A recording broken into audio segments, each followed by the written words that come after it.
तुमच्या computer skills upgrade करायच्या आहे? दिशा कम्प्युटर इन्स्टिट्यूट घेऊन आले आहेत महा डिस्काउंट ऑफर।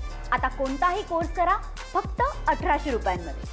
आज राष्ट्रवादी काँग्रेस पार्टीच्या रथयात्रेचा सांगता समारंभ महाडमध्ये संपन्न होतोय। त्यानिमित्त खासदार सुनील तटकरे यांनी किल्ले रायगडवरती छत्रपती शिवाजी महाराजांच्या समाधीचं दर्शन घेतलेलं आहे। सर, काय सांगाल नेमका? अवघ्या देशाचे मानबिंदू असलेल्या हिंदवी स्वराज्य संस्थापक छत्रपती शिवरायांनी रयतेच्या राज्याची राजधानी रायगड केली। 18 पगड जातीला बालाबतुतांना सोबत घेत रयतेचं राज्य यवनांच्या विरोधामध्ये सतत गनिमी काव्याने लढाई करत त्यावेळेला त्यांनी मिळवलं। आज महाराष्ट्राचा यावर्षी 65वा गौरवशाली वर्धापन दिन साजरा करत असतानाच मुंबईला आम्ही तो केला। मी आणि माझ्या सर्व सहकाऱ्यांच्या मनामध्ये आलं की जिथून छत्रपती शिवरायांनी रयतेच्या राज्याची राजधानी केली, काल चव्हाण साहेबांच्या प्रतिसमावरती गेलो। आज हा ऐतिहासिक आणि आम्हा सर्वांच्यासाठीच अतिशय पवित्र असलेल्या या भूमीत इथे आलो।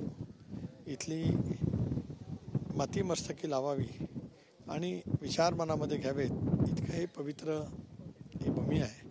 इथे आलो, छत्रपती शिवरायांना वंदन केलं मी आणि माझ्या सर्व सहकाऱ्यांनी, आणि उराशी हेच शिवभक्तीची प्रेरणा मनामध्ये ठेवत रयतेचं राज्य ज्या कालावधीमध्ये शिवरायांनी केलं त्याच विचाराला अनुसरून आपण काम करावं, ह्याच एक शिवप्रेमी नागरिक म्हणून आमच्या सर्वांच्या मनातल्या भावना आहेत। सर, आपण प्रामुख्याने रायगडचे खासदार आहात आणि महाराजांची समाधी जी आहे रायगड किल्ला हा आपल्या आखारीमध्ये येतो। काय प्रेरणा मिळते इथून राज्यात काम करताना?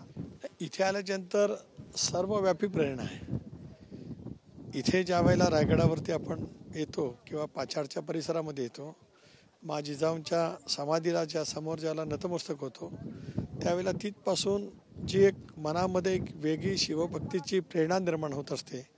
मनातले सर्व राजकीय विचार बाजूला सरतात, फक्त शिवभक्ती शिवप्रेरणा हेच मनामध्ये त्या ठिकाणी येत असतं।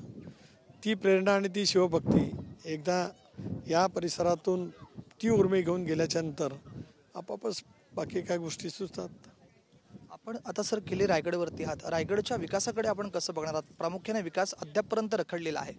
नाही, रायगड विकास प्राधिकरण सरकारने स्थापन केले, त्या माध्यमातून शिवरायांच्या कालावधीमधलं रायगडचं वैभव पुन्हा एकदा भारतीय पुरातत्व खात्याच्या मदतीतून उभा करण्याचा प्रयत्न त्या ठिकाणी राज्य सरकार करतो आहे।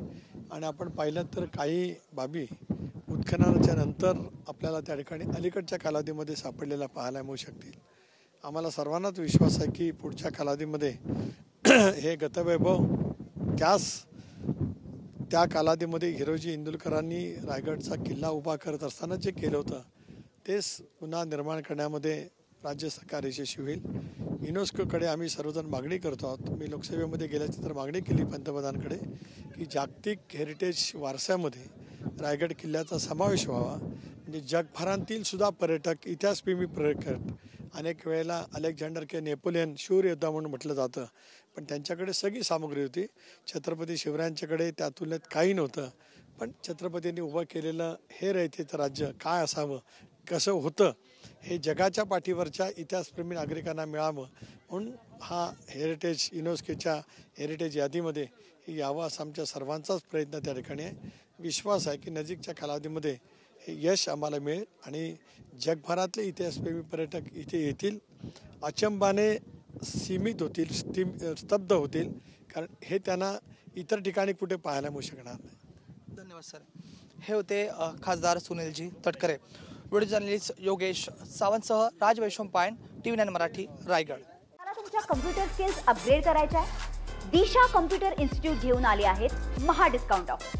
आता कोणताही कोर्स करा फक्त 1800 रुपयांमध्ये।